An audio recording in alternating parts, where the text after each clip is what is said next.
Listen, I have just a couple quick comments about this Sam Harris, Bill Maher deal Sure thing. about radical Islam. Mm-hmm.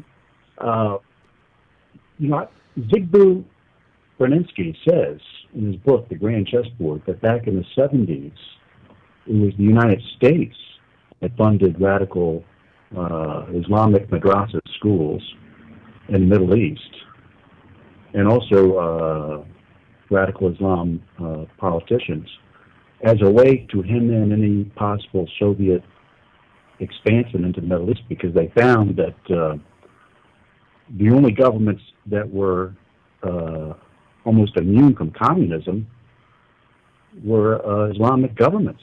Yeah, Because the communism Saudis were secular. we have a very tight relationship with the Saudis. I mean, those are the kind of our sort of our two main pivots in the region are Israel and Saudi Arabia, and and those are sort of core strategic alliances there for different reasons, obviously. But with the Saudis, definitely. I mean, we were quite happy to back certain brands of specifically Sunni fundamentalist Islam. I mean, in the Shia in Iran, and that was more complicated for us because while there was religious fanaticism, and it was anti-Soviet, there was much more of a social justice discourse that went along with it, which you did not have from the type of stuff that was coming out of Saudi Arabia and the Gulf.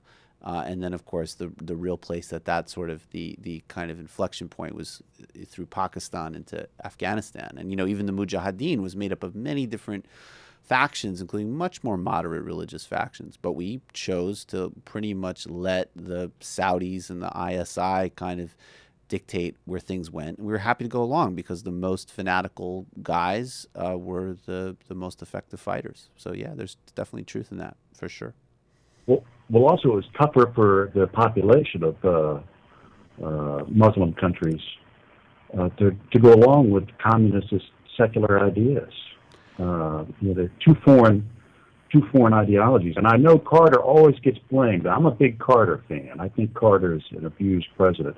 Jimmy. Carter always gets blamed for losing Iran.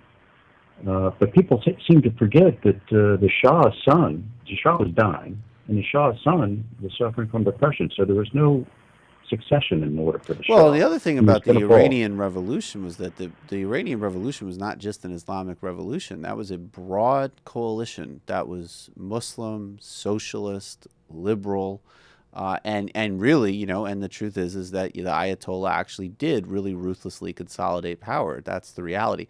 I think, look, in Afghanistan, it's a different situation. We were on the other side of a situation where we were actually funding a population that was getting rid of a brutal occupier, which was the Soviet Union. I mean, the Soviet Union engaged in unbelievable atrocities in Afghanistan when they were occupying Afghanistan.